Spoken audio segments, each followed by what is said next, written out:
Good morning, everyone, and welcome back to part 2 of canning and freezing tomatoes. In the previous video, you saw where I made some pasta pizza sauce. This time I'm just going to basically can whole tomatoes or cut up tomatoes. So there were the 2 boxes that I bought at my produce stand. This is the 1 box that I made the pizza sauce with, and now I'm going to can these tomatoes. This is much easier, and I think you'll find that it's a great way to store tomatoes to use throughout the year. So basically the same steps. You're going to dip the tomatoes in very hot water so that they crack and you can easily peel them and core them, and then put them in a big steel pot. Do not use aluminum pot, a steel pot. And I'm going to bring this to a boil and then cook for 5 minutes. I don't put any salt or seasoning or onions or peppers in this. This is just a basic canning tomatoes. So over on my other counter, I've got my canning station set up with all the materials that I need to can these tomatoes. And I've got my quart jars in hot water.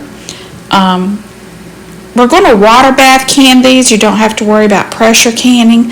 That's what makes these so easy and quick, is you just water bath them for 45 minutes. So I've got a hot jar with hot tomatoes, and I'm going to put them right back into hot water canner. So I'm just scooping the tomatoes that have cooked for about 5 minutes. You don't want to overcook them, and pour them into the quart jar. And you want to leave about 1 inch headspace. These tomatoes were great. They had no blemishes, no rotten spots. They worked perfect. Now I'm going to release the air bubbles in the jar by just running the spatula along the sides. And to this, I want to make sure I'm right there at that 1 inch, so I'm going to add just a little bit more. And now I'm going to add in 1 teaspoon of canning salt and then 2 tablespoons of lemon juice. And you need that lemon juice when you can tomatoes. You need that extra acid in the jar. And then I just push that down into the tomatoes. And on me, I can't find my paper towels. I've set them down somewhere. So hold on a minute. You need to wipe that rim very well with either a clean cloth or a paper towel. There I go. I found them. So just wipe the jar lid, ring, and then you're going to add on your lid and your ring, which has been sitting in some hot water. Very easy process to doing tomatoes. So I repeated this until I filled up my canner with 7 quart jars of tomatoes. Now I'm using my pressure canner as my water bath canner. I'm just not adding on a weight or anything like that. I'm just using that pot. Always add about a tablespoon of vinegar to your canner water. That keeps your jars nice and clean and keeps your canner clean. So there are the 7 jars. You make sure you have enough water to cover them. You bring it to a boil and you boil it hard for 45 minutes. Now this is what I had left over. It really wasn't enough to start another canning,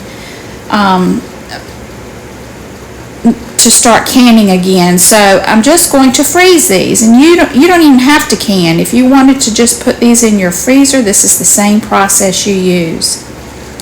So I'm going to take some freezer quart bags, and I'm going to measure 3.5 cups of the tomato juice and tomatoes into each quart bag. I think I ended up with 3 quart bags full. You don't want to put 4 cups because this will expand in the freezer, so 3.5 will be fine. And you just make sure that tomato juice has cooled down. I put it in a different pot and let it sit for about 30 minutes until it was cool enough to handle. And then you're going to add in 1 teaspoon of the salt, and I only added in 1 tablespoon of the lemon juice because this is going right in the freezer. Make sure you get as much air out as you can, squeezing that out, and then you just snap it shut. And I will go back and double bag these. Now this is great just to put in the freezer, and if you want to make a pot of soup or chili or something, you've got it right there in the freezer ready to go. And I will use these up first before I use my jars. So if you don't like to can or you don't know how to can, you can always freeze. Use the same method to get your tomatoes ready as you would for canning. So this box, I ended up with 7 quart jars of canned tomatoes and 3 quart bags. So that's a total of 10 quarts. I think that's pretty good. So now stay tuned to see what I do with one of these jars of tomatoes.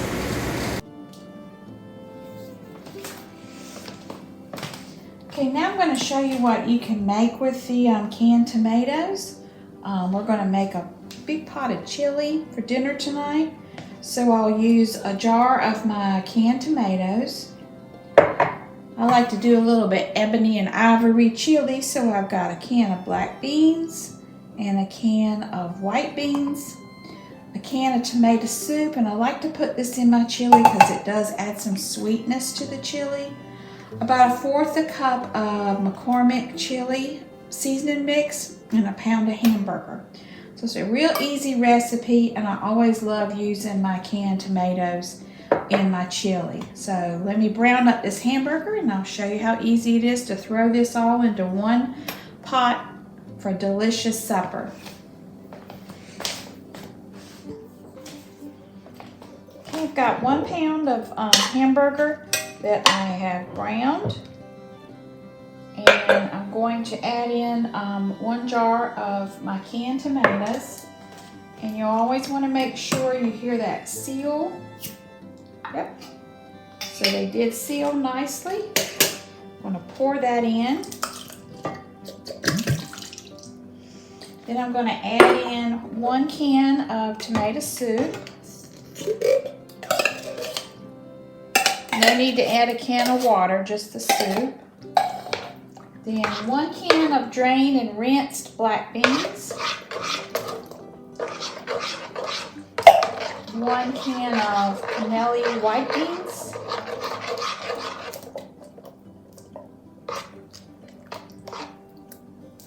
They were drained. Then I'm going to add in 1/4 cup of the chili seasoning mix, and it has onion in it, so I didn't add any extra onion. Just give that a stir. And then I'm going to bring this to a boil and then cut it down on low, simmer it until dinner. Give it a stir occasionally. But this is my favorite chili right here. I serve it with a little daub of sour cream, some shredded cheddar cheese, and tortilla chips. Doesn't that look good? All right, I'll bring you back when I've got it all plated up so you can see what it looks like. Again, that's a great way to use some of these canned tomatoes. I also use it in my vegetable beef soup and my Brunswick Stew, and I'll leave links to those recipes in the description box. So here's the finished product, a delicious hot bowl of chili, and it was so good. We served it with tortilla chips, one of our favorite suppers, and very easy to do. So I hope you enjoyed this video and learned something about how to can and freeze tomatoes. Please leave any questions or comments below. I'll be happy to answer them. Hope everyone has a very blessed day, and thank you so much for watching.